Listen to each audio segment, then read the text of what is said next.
former Minneapolis police officers were criminally charged today in connection with the death of George Floyd in their custody, according to court records. The ex-cops, Tao Thao, J. Alexander Kung, and Thomas Lane had assisted Chauvin in arresting Floyd on Memorial Day on the suspicion that Floyd had passed a counterfeit bill. They were charged with aiding and abetting murder and manslaughter. In addition, Derek Chauvin, a fourth former officer who's already been charged with third-degree murder in this case, will now be charged with second-degree murder, the records show. We already know that George Floyd and Derek Chauvin knew each other for at least a year due to their work together as security in El Rodeo Nuevo nightclub on Tuesday evenings. And the owner of that nightclub said that they probably actually knew each other. So in my opinion, that alone should upgrade the charges to first-degree murder. I think that's really suspicious that they actually knew each other. And then Chauvin was able to basically press his knee into the neck of a coworker for nearly 9 minutes. The family and their attorney, Ben Crump, also demanded that Chauvin face a first-degree murder charge.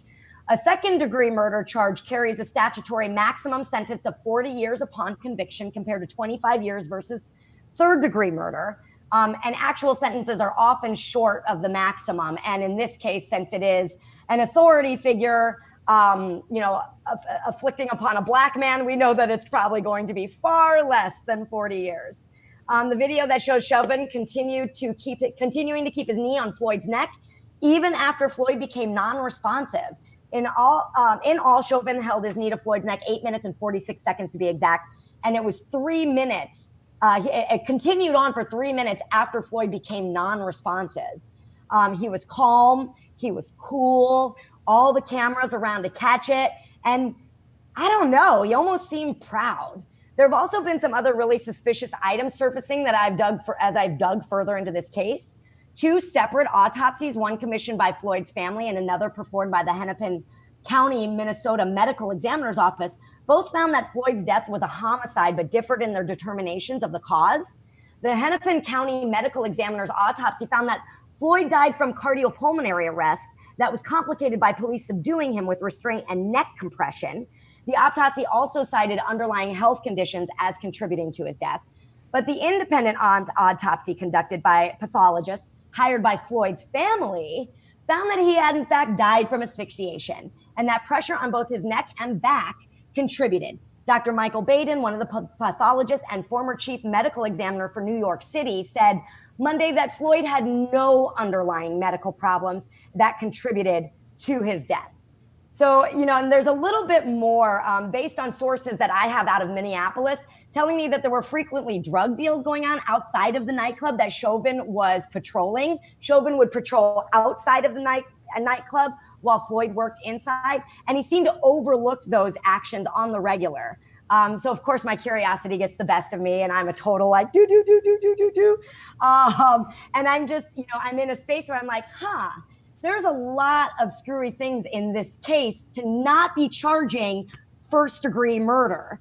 I also watched an interview with his neighbors. I just thought this was kind of weird. And they had no idea that Chauvin was even a cop, even though he had been on the force, I think, for 17, 19 years.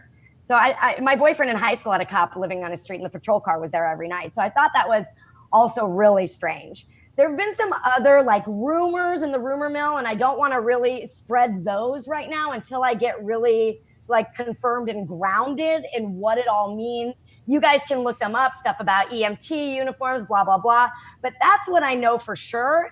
It sounds like a big cover up. And I don't know. It sounds like Chauvin is either a really malicious, evil, bad guy, which we know he was. He had 18 different offenses, against him. Pardoned by Amy Klobuchar.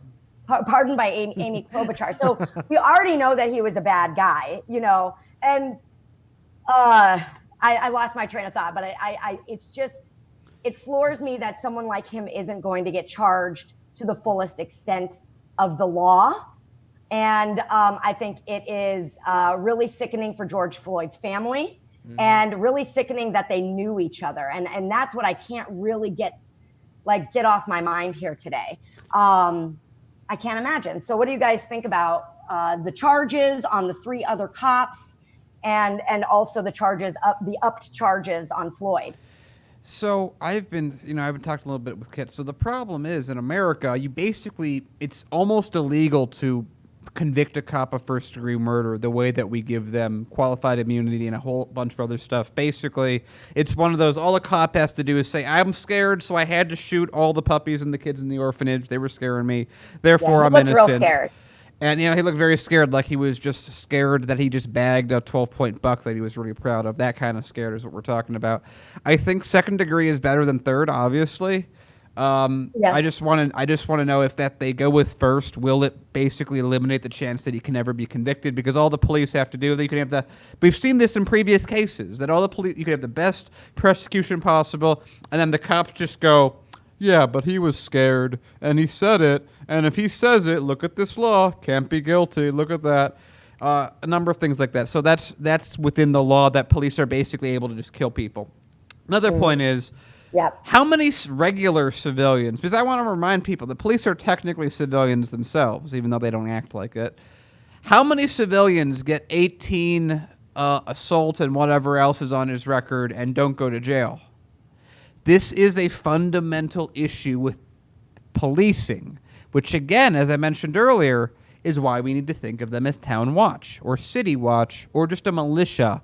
Because if you understand it as their job isn't to protect people, to protect property, their job isn't to be held accountable when they just kill civilians. Yeah.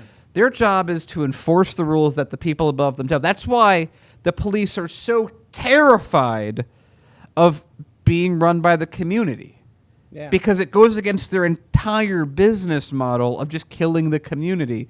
Right now, they're basically usually the right hand of the mayor, or the mayor is the person who actually tells them what to do.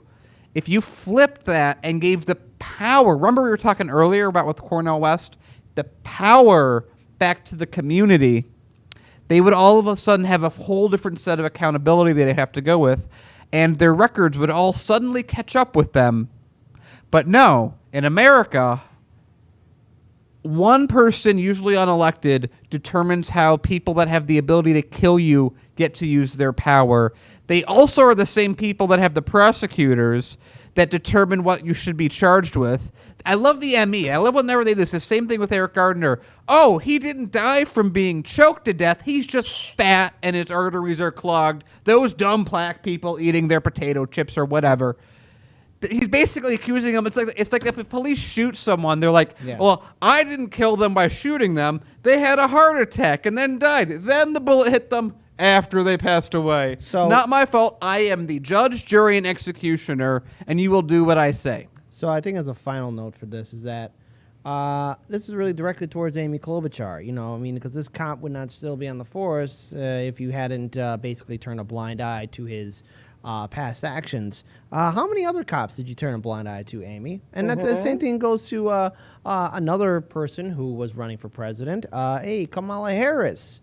Your record's not all that clean either. To these politicians, remember, these politicians, they live in fear. They live in this weird, crazy neoliberal dream where they have absolute power and no responsibility. This is why we got to get involved. This is why we got to bring in election integrity. This is why we got to protect freedom of speech. This is why we must fight for each other.